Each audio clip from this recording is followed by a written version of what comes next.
A couple of years ago, I deleted Snapchat, Twitter, Instagram, Facebook Marketplace, all these social medias off my phone completely. And honestly, it was one of the best decisions I've ever made. And before you click off, I'm about to tell you to not become a monk and live off the grid. That's not what this is. This is about something way more important: your time, your focus, and why these apps on your phone right now are designed by some of the smartest people in the world, especially to make you never put them down. So let's get into it. Here's what nobody talks about with social media. It's not just time you spend on it. It's about your brain after you put it down. Think about the time you were deep into something, a work, a project, you're studying, you're reading, whatever it was, and you just picked up your phone for a second. You know how that thing goes, right? I mean, you spend like 20 minutes on the thing, and then you're some random person's travel reel from a country you've never been to, comparing their highlight reel to your regular ass Tuesday morning. And then you finally put it down and you can't focus for another 20 minutes. You're thinking about what you just saw, and that's the part that nobody really tells you about and people account for. It's not just the hour you spent scrolling. It's the hour that you got broken up from the focus you had before and then the after fact of it. And that's the real tax. And here's the thing. I want you to really sit with it. You're not weak for struggling with this. You're not lazy. You're not undisciplined. You're fighting against billion-dollar companies with entire teams of engineers and marketing people, psychologists, and behavioral scientists whose only job is to keep you on these apps as long as possible. And these companies have more data on you than you have on yourself. They know what makes you stop scrolling. They know what triggers your dopamine. They know exactly how to make a reel so you don't skip it. The algorithm is not neutral. This thing is optimized and it's against you. So when people say I'll just have willpower, yeah, sure. I mean, I want to see that happening. You're going to out willpower a team of Stanford engineers at Meta. This isn't a fair fight, and the first step is to actually admitting to it. Once I accepted that, the decision became a lot easier. So a couple of years back, I just started removing things off my phone, got rid of Snapchat, didn't need it, got rid of Twitter, deleted it off my phone, Instagram off my phone during the week. And honestly, I only use it on the weekends now, and that's it. And that's the first week where I felt genuinely kind of weird. Like I kept picking up my phone and just not knowing what to do with it. That feeling right there, that's the addiction talking. That's your brain asking for that hit. But a couple of weeks came by and, things got better. My attention got a lot sharper. I noticed I could sit down and actually work through stuff that I was procrastinating at the time without my brain pulling me somewhere else for a 10-minute Reels hit. I stopped comparing myself to random people online, and that one's probably the biggest thing, for me at least it was, because that comparison stuff, it's subtle. You don't even notice it's happening. You just feel vaguely behind all the time, vaguely not enough. And whenever you remove that input, that feeling starts to fade. In the hours that I got back, it's actually kind of crazy whenever you sit and think about it. There's a reason they call it the attention economy.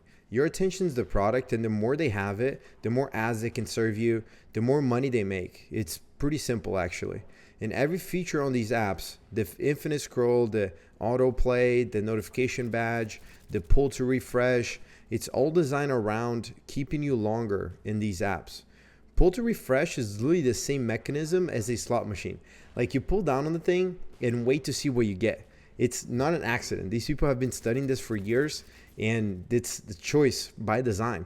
And the algorithms specifically show you the content that triggers an emotional reaction to you, whether that be like outrage or jealousy, aspiration, whatever keeps you engaged. So you're not just losing time, you're also spending that time in a state of low grade emotional stimulation that leaves you drained after you put up your phone. And then you wonder why you feel tired all throughout the day and you did nothing. That's why. One of the biggest changes I noticed too was just how much easier it became to be bored. And I think that's a good thing, honestly. When you're not constantly stimulated, your brain actually gets to breathe and think. It gets to wonder, it gets to process things and come up with stuff that you might have not thought about. So my best ideas come to the shower, on a walk, and not because I'm doing something special. It's just because my brain isn't pelted with input every 5 seconds. And that's what we've lost, that quietness in between. And the focus thing, being able to sit with something for an hour without getting distracted, it's like a superpower now, and people brag about it because honestly, most people can't really do it. If you can focus for like 2 to 3 hours uninterruptedly, you like gonna outwork almost everyone around you. And not just because you're smarter, it's just because everyone else is checked out scrolling or thinking about something else while they're doing these activities. And that's honestly like a major edge that a lot of people don't talk about. Now, let me be clear. I'm not trying to be dramatic about this. I'm not saying go delete everything forever and go live in the woods. That's not realistic, and it's also not necessary. I still use Instagram every so often, mostly on the weekends, and it's more intentional. I actually enjoy going on the app, and I go in there and I look what I want to look at, and then I put it down. And I'm kind of in control of the situation. And these interactions, they're kind of in my terms. And that's really the difference. Deliberate use versus, passive use. And when you open Instagram because you decided to, that's fine. It's just when you open it because your thumbs just do it like automatically or in the middle of something else, that's actually when the problem starts. Like you just want a quick dopamine hit. And the goal is not to eliminate the thing forever. It's just to have more intentionality around it. Use it more like a tool and not just like a reflex for your brain. And honestly, social media for content creation, that's just like completely different conversation. Using it with purpose to build something is completely different from just consuming and mindlessly scrolling. And that's leverage whenever you're trying to produce content on these platforms. And I think that's super acceptable to actually use the platform for that sense. But it's a zombie scrolling. That's what's killing you. And real quick, an average person, these stats are actually crazy, but they spend 2 to 4 hours a day on social media. Let's just say 2 hours. Let's be conservative here. That's 14 hours a week. That's 60 hours a month. That's 730 hours a week. 730 hours. That's a full 30 days of a year just gone. Now imagine what you could build in 30 days of uninterrupted focused work. Like you could have a new skill, a new business idea that you actually execute on, a creative project you've been meaning to start. And that's just the time. That's not even accounting for the mental energy and the focus that comes back when you stop feeding the algorithm with your attention every hour. And it adds up in both directions, really. And look, I'm not perfect with this. I don't think anybody is really. But removing most of social media off my phone has generally changed how I move through my day. I'm a lot sharper. My attention is a lot better. I'm comparing myself less against other people. I'm actually more productive, and I'm more intentional about the things I do. And the fact that it feels pretty hard to do at first, that's the whole point. That's exactly how that works, because everyone else is going to keep scrolling, and you're going to be in that small group of people who actually locked in. And it doesn't have to be all or nothing. Just start somewhere. Delete the app for a couple of days.